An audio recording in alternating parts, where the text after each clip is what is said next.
নমস্কার সবাইকে, সুতপার ঘরকন্যায় আপনাদের স্বাগত। তো দেখে তো সকলে বুঝতেই পারছেন যে এটি ক্রিসমাস ডের আগের দিন। আমি গুলুকে একটু সাজিয়ে দিচ্ছিলাম সবকিছু, আর গুলু আমার পেছন পেছন ঘুরছিল। ও খুব এক্সাইটেড ব্যাপারটা নিয়ে। তো যদিও এই উৎসবটি বাঙালিদের নয়, তো তাহলেও আজকালকার দিনে বাচ্চারা এটিকে কিন্তু ভীষণ প্রায়োরিটি দেয়। এবং সবকিছু সাজিয়ে দেওয়ার পরে গুলু দেখুন স্যান্টার কাছে গিফট চেয়ে নিচ্ছে।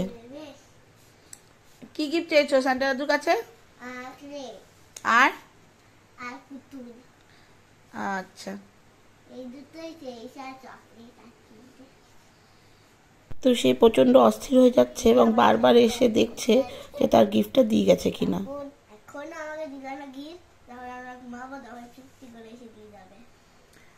তো তাকে বুঝিয়ে বলতে সে একরাশ আশা নিয়ে তাড়াতাড়ি করে গিয়ে ঘুমিয়ে পড়লো রাত্রিবেলা। এবং পরের দিন সকালবেলা তাড়াতাড়ি ঘুম থেকে উঠেই সে চলে এসছে লাফিয়ে যে কি গিফট দিয়ে গেছে সান্টা দাদু তাই দেখতে। দেখি ওই দেখি কি গিফট পেয়েছো, দেখি কি পেয়েছো, দেখি কি গিফট পেয়েছো।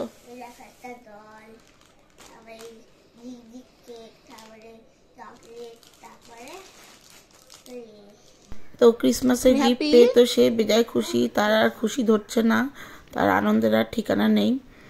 তো তারপরেই বলল যে মা আমার খিদে পেয়েছে, তো আমাকে কিছু খাবার করে দাও। তো বললাম কি খাবে বলো, দিয়ে বললাম আমি মিষ্টি গোলা রুটি খাবো। তো তার আবদার মতনই আমি মিষ্টি গোলা রুটি করে দিলাম। তো সেদিনের ক্রিসমাস ডে কিন্তু গুলুর বেশ মজা করেই কেটেছিল।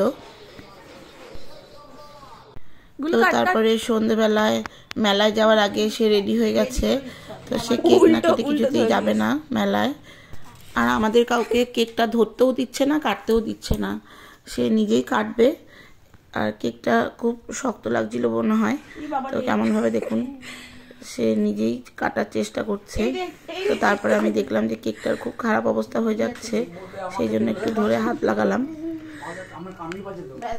তো তারপরে সে কিছুতেই আমাকে ছাড়তে নারাজ। তো যাই হোক জোর করেই ধরে কেকটা কেটে দিলাম এবং ওকে খাইয়ে দিলাম একটু। তো ও আবার আমাকে খাইয়ে দেবে বলছে। এই সমস্ত করার পরে আমি চলে গেলাম মেলা। তো আমরা যেদিন আগের দিন মেলায় এসেছিলাম সেদিনটাই হিয়া বলেছিল মথুরা কেক খাবে।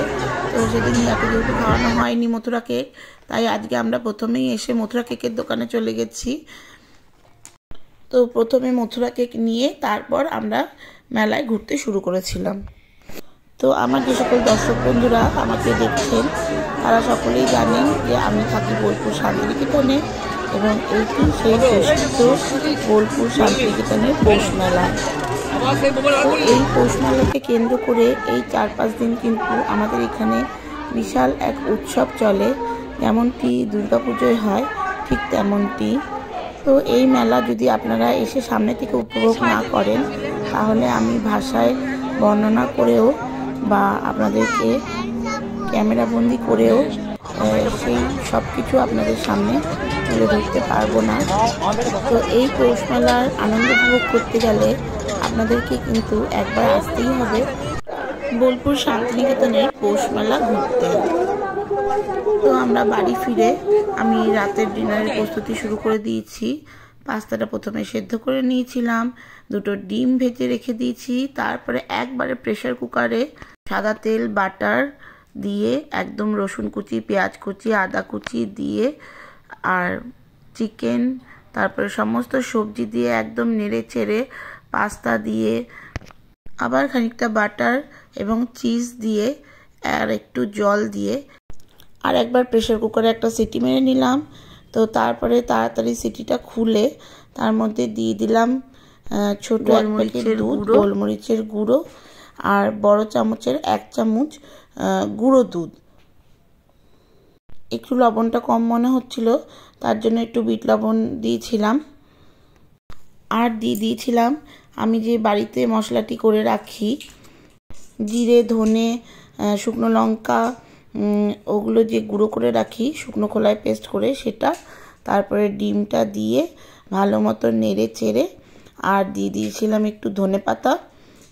তো দেখুন কি সুন্দর স্ট্রাকচারটা হয়েছে, বেশ ক্রিমি ক্রিমি স্ট্রাকচারটা হয়েছে। তো এইভাবেই আমাদের রাতের ডিনারের হোয়াইট সসি পাস্তাটা আমি রেডি করে নিয়েছিলাম।